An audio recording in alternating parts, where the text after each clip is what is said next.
वहाँ पर हनुमान जी के मंदिर के पुजारी हैं और करीब आप लोगों के आशीर्वाद से 32 साल के आसपास सेवा कर रहा हूँ।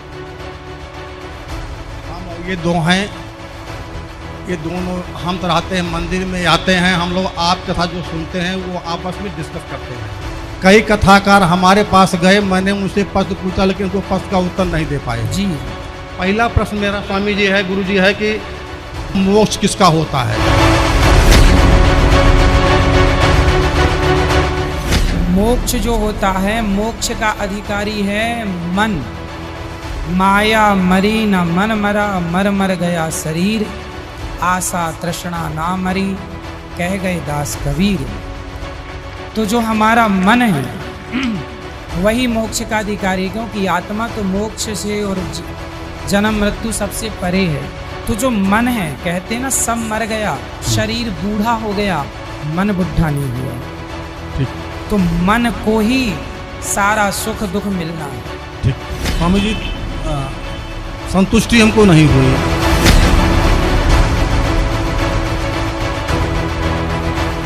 क्या बताते हैं कि इस मन की इतनी गंदी वृत्ति है, यूं काल का दूत है, तुमने चैन से रहने नहीं देता। जैसे कोई गांव का सरपंच बन जाता है तो उसकी नीयत रहती है चेयरमैन बनूं, और चेयरमैन बन जाता है तो ये सोचा एमएलए की टिकट मिला है।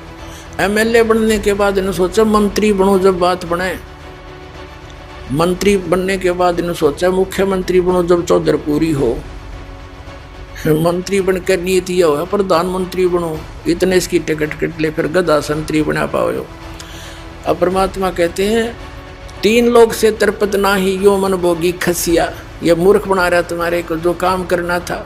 कबीर साहब कहते हैं कबीरा सब जग निर्धना धनवंता नहीं कोई, धनवंता सो जानियो जिस पर राम नाम धन।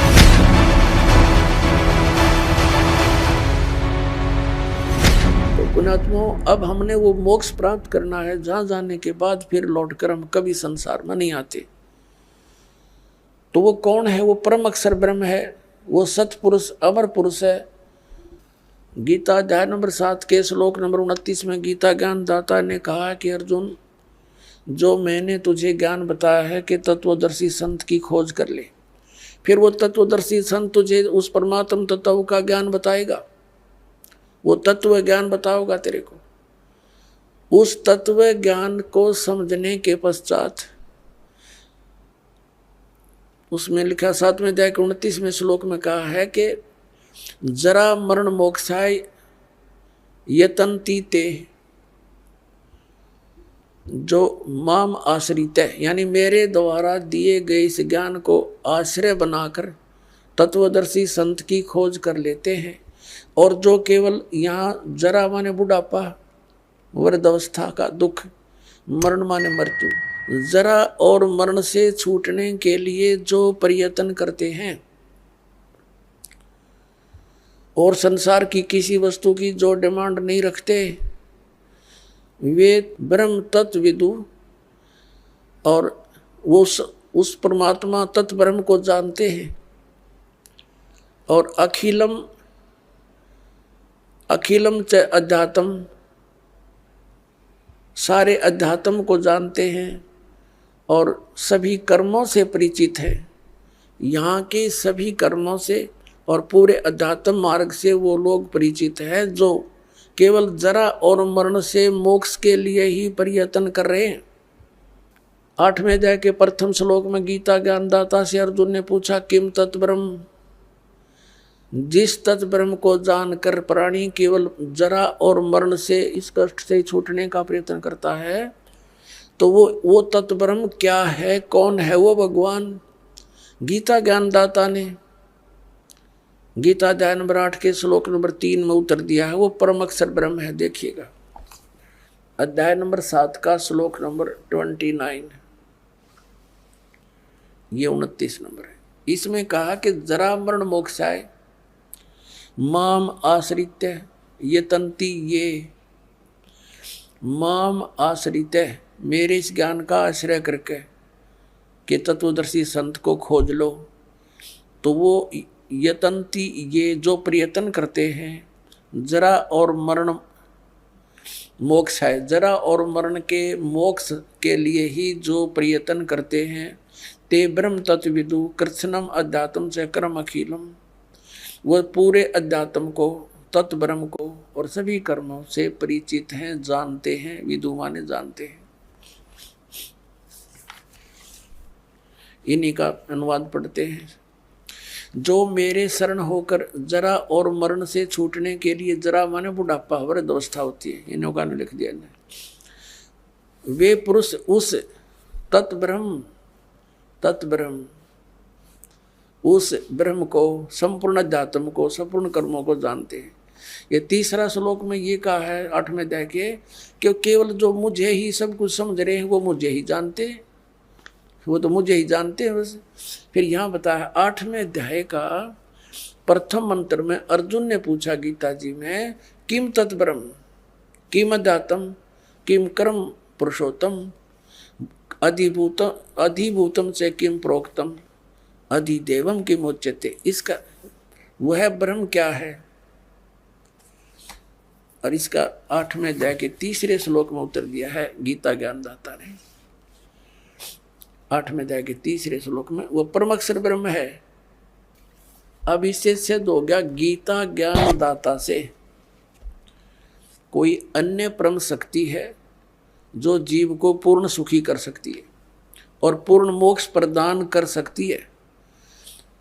अब यहाँ गीता अध्याय नंबर 8 के श्लोक नंबर 5 और 7 में गीता ज्ञानदाता ने कहा है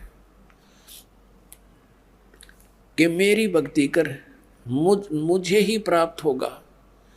और 8वें अध्याय के 8, 9, 10 में 3 मंत्रों में कहा कि उस परमेश्वर परम अक्षर ब्रह्म की यदि तू साधना करेगा, उसकी भक्ति की कमाई के बल से, योग के बल से, भक्ति की शक्ति की ताकत से, तो उसको प्राप्त हो जाएगा।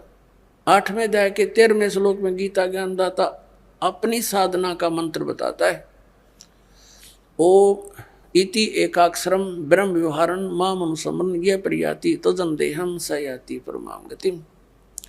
मुझ ब्रह्म का केवल एक ओम मंत्र है, और जो इसकी अंतिम श्वास तक सिमरण करता हुआ, इसका अंतिम श्वास तक सिमरण करता हुआ छोड़कर जाता है, वो ओम से मिलने वाली परम गति को प्राप्त होता है। ओम से मिलने वाली परम गति कौन सी है? ब्रह्मलोक। 8वें अध्याय के 16वें श्लोक में कहा कि ब्रह्मलोक पर्यंत, ब्रह्मलोक में गए हुए प्राणी फिर वापस जन्म मृत्यु में आते हैं, तो इससे भी पूर्ण मोक्ष नहीं हुआ।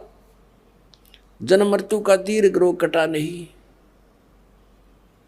फिर 17वें अध्याय के 23वें श्लोक में गीता ज्ञानदाता ने कहा है उस परम अक्षर ब्रह्म के पाने का, ओम तत्सदिति निर्देश ब्रह्मण त्रिविध समर्थ है। ब्रह्मण माने सच्चिदानंद घन ब्रह्म। देखिएगा 17वें अध्याय का 23वां श्लोक दिखाते हैं। अध्याय नंबर 17 और श्रीमद् भगवद गीता ये 23वां श्लोक है। ओम तत्सत इति निर्देश है ब्रह्मण त्रिविद समर्थ है, ब्राह्मणा तेन वेदा च यगा च विहिता पुरा। इसका समझ क्या है? ओम से ओम तत् तत्सत सत, ओम तत्सत ऐसे ये 3 प्रकार का ब्रह्मण माने सच्चिदानंद घन ब्रह्म का नाम कहा है। ब्रह्मण माने सच्चिदानंद घन ब्रह्म कर रहे हैं, यानी परम अक्षर ब्रह्म समझो इसको, परम अक्षर ब्रह्म का नाम है यो। अब हम फिर आते हैं वापस 8वें अध्याय के, अध्याय नंबर 8 के ही वापस आ जाते हैं। ये देखिएगा 13वें श्लोक पे, ये देख 8वां अध्याय गीता जी का, और ये 13वां श्लोक यहाँ पर है 13वां। अब हम संस्कृत भी पढ़न जोगे हो गए, ऐसी बात नहीं, देवनागरी लिपि है या। ओम इति एकाक्षरम ब्रह्म व्यवहारण माम अनुसमरण ये प्रयाति तजन देहम सयाति परमाम गतिम।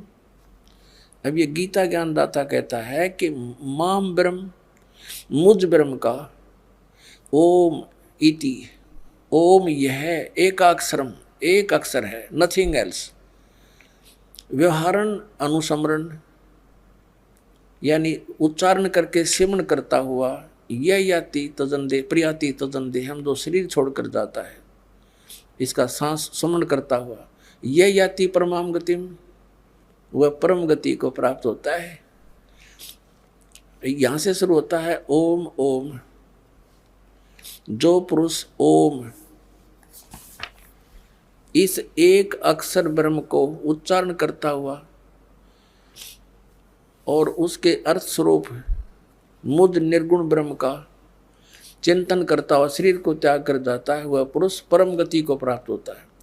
ओम से होने वाली परम गति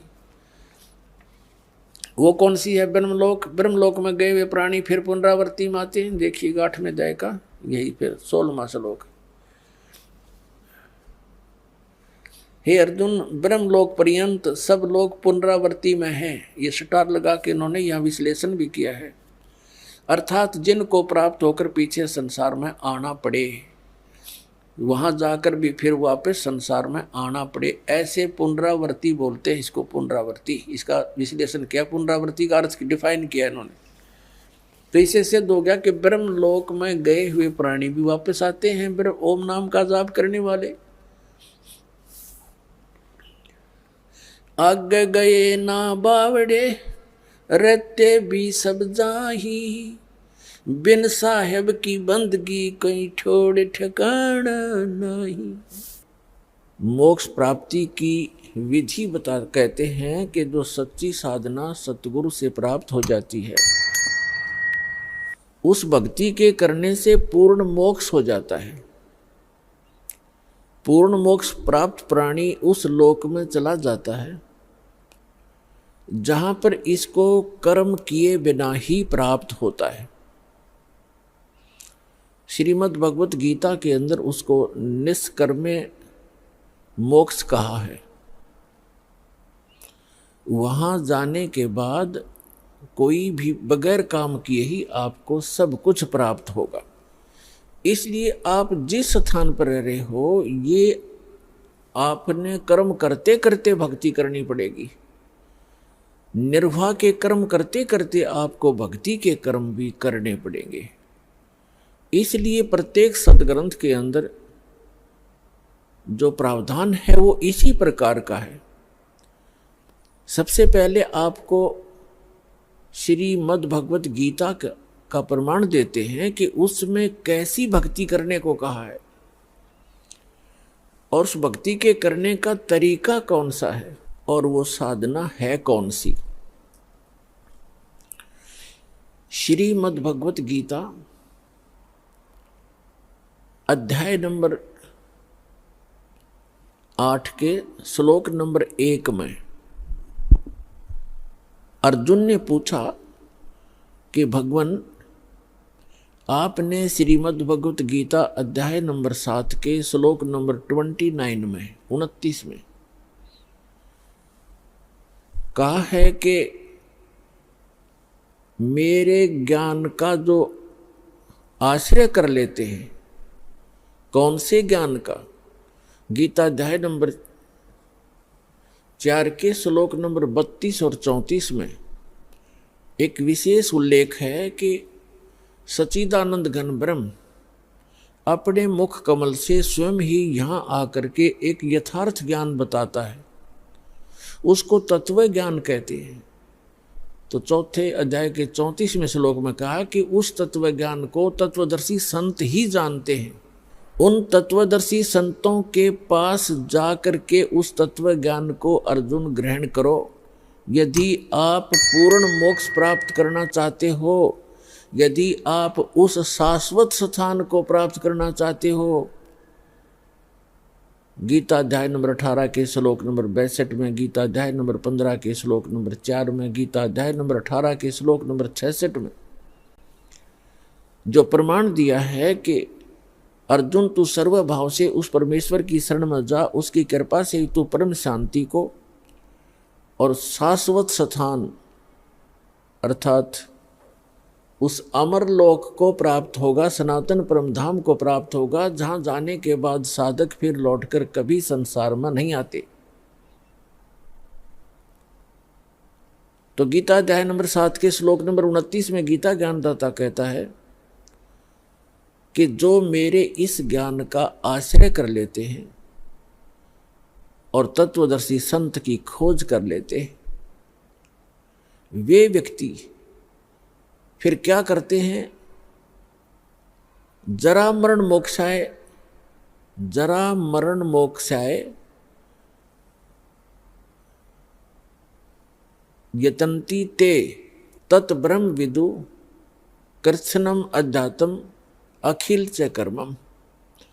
वो व्यक्ति जो उस तत्ब्रह्म से परिचित हैं और सारे दातुम ज्ञान से परिचित हैं और सभी कर्मों से परिचित हैं, वे केवल जरा यानी वृद्धावस्था के दुख से और मरण माने मृत्यु के दुख से बचने के लिए ही प्रयत्न करते हैं, उससे मोक्ष प्राप्ति के लिए प्रयत्न करते हैं। जो व्यक्ति तत्ब्रह्म से परिचित हो जाते हैं और सारे दातुम ज्ञान से और सभी कर्मों से, कि बुरे कर्म करोगे तो बुरा फल मिलेगा, अच्छे कर्म करोगे तो अच्छा फल मिलेगा, तुमने उस दरगाह का मैल नहीं देखा, धर्मराज के तिल तिल का लेखा।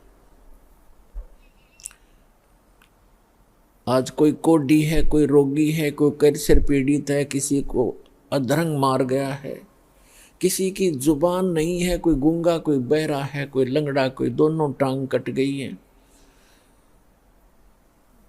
कोई और अन्य भयंकर आपदाओं का सामना कर रहे हैं मनुष्य शरीरधारी प्राणी। और अन्य प्राणी भी आप देखते हो, कोई कुत्ता है, खाद लगी है, कीड़े पड़े हुए हैं, टांग टूट गई, पिछले हिस्से को पैरालिसिस हो गया है, दोनों पैरों को लटका के घसीट रहा है। तो ये आपके पूर्व जन्म के कर्मों का परिणाम है। तो ये ज्ञान सत्संग से होता है कि जैसे कर्म आप इस मानव शरीर में करोगे वो आगे आपको भोग्य होंगे। इसलिए आप जी ऐसे कर्म ना करो जो आपको आगे उनका दंड भोगना पड़े। और पीछे गलती में जो भी कुछ हो चुका है उसका प्रावधान, उसका एक विकल्प बताया है परमेश्वर ने कि मेरी शरण में, यानी कबीर परमात्मा पूर्ण ब्रह्म परम अक्षर ब्रह्म की शरण में जो व्यक्ति आ जाता है, उनके सभी पूर्व जन्म के जो अनजानपने में हुए पापों का नाश कर दिया जाता है और पापों से ही प्राणी को कष्ट होता है। आगे फिर वो इस ज्ञान से परिचित होकर के भविष्य में ऐसी गलती वो करता नहीं, क्योंकि वो संपूर्ण अध्यात्म ज्ञान से और सभी कर्मों के परिणामों से परिचित हो चुका है। तो वो व्यक्ति केवल जरा और मरण, जरा माने वृद्धावस्था का कष्ट, इस मनुष्य के ऊपर, मानव शरीर के ऊपर सबसे बड़ा भयंकर दुख है। प्रथम तो वृद्धावस्था का और दूसरा फिर मृत्यु। आप सारा जीवन लगे रहते हो अपने परिवार को सुरक्षित और सुखी बनाने के लिए, और कोठी कार फैक्ट्री जचाने के लिए, और एक सेकंड में मृत्यु हो जाती है। बताओ किस काम पर सारा जीवन डिवोट कर दिया आपने, जो आपका था नहीं, आपके संग जा नहीं सकता, जिसको आप अनजानपने में अध्यात्म मार्ग का ज्ञान ना होने से, परमात्मा कहते हैं आप यहाँ अस्थायी वस्तुओं को स्थायी जानकर बालकों की तरह अपना सारा जीवन वहीं नष्ट कर देते हो। और जो कुछ भी आपके पूर्व जन्म के भाग्य में है और वही आपको मिलता है, आप अपनी चतुरता के कारण, अध्यात्म मार्ग से अपरिचित होने के कारण आप अपने भविष्य के कर्म और खराब कर लेते हो। इसलिए ये आपको एक तत्व ज्ञान रूपी दीपक दिया जाता है, एक टॉर्च दी जाती है, जिसकी रोशनी में आप अच्छे रास्ते पर चलें, गड्ढों और झाड़ जंखाड़ों में ना घुस जाएं जो आपको दुखदाई होते हैं। तो प्रसंग चल रहा है कि जरा और मरण से छूटने का प्रयत्न जो करते हैं, तो जैसे आप अपने बच्चों की परवरिश के लिए, इनको सुखी बनाने के लिए अपना सारा जीवन लगा देते हो और भक्ति साधना करते नहीं, तो जो कुछ भी आपके पूर्व जन्म के संस्कार प्रारब्ध में, किस्मत में लिखा है, आपको केवल उतना ही मिलेगा। मासा घटे न तिल बधे, विध ना लिखे जो लेख। परमात्मा ने, विधाता ने आपके कर्मानुसार जो भी आपके प्रारब्ध में, आपकी किस्मत में जो लेख लिख दिए, वो आपके किसी प्रकार के भी प्रयत्न से ना कम हो सकते हैं, ना वो बढ़ सकते हैं, अच्छे या बुरे। फिर क्या बताते हैं, इसके साथ साथ एक विकल्प बताया है कि सच्चा सतगुरु मेट कर ऊपर मारे मेघ। सच्चा सतगुरु, वैसे तो सतगुरु कहना पर्याप्त है, पहले तो सतगुरु शब्द की क्यों आवश्यकता पड़ी? गुरु शब्द पर्याप्त है। गुरु का अर्थ होता है मार्गदर्शक, लेकिन नकली गुरु घने हो गए, इसलिए सतगुरु शब्द संतों ने, परमेश्वर ने प्रयोग किया कि जो सच्चा गुरु है वो ही कारगर विधि बताता है। फिर ये सतगुरु निरे हो गए, ये राधा स्वामी, धन सतगुरु, सच्चा सौदा, सिरसार, जगमाल वाली, ये तेरे सारे निरंकारी, ये सारे सतगुरु कहने लग गए। तो इसलिए संतों ने एक शब्द और बोल दिया कि सच्चा सतगुरु। अब सतगुरु भी सच्चा चाहिए, नकली घने हो गए, जिनको कह का पता नहीं, अध्यात्म मार्ग ये जानते नहीं, इन्होंने भी सतगुरु जो अपने उपमा लगा ली। तो यहाँ बताया है कि सच्चा सतगुरु यानी सच्चा सतगुरु मेट कर ऊपर मारे मेघ। तो इस मनुष्य जीवन को सफल बनाने के लिए सबसे पहले आपको सतगुरु की आवश्यकता पड़ती है, सच्चे सतगुरु की। और पुण्यात्मा, इस विश्व में वर्तमान के अंदर इस दास के अतिरिक्त वो सच्ची साधना और ये तत्व ज्ञान, सत्य ज्ञान किसी भी आज के मार्गदर्शक के पास नहीं है। तो ये दास ही वो सच्चा सतगुरु है। 101 पीढ़ी पार होगी, 101 पीढ़ी आपकी देख रहा हूं।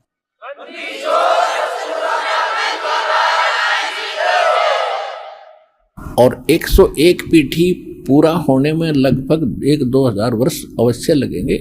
तो 1-2 हजार वर्ष तक ये भक्ति चलेगी, ये मोक्ष होगा।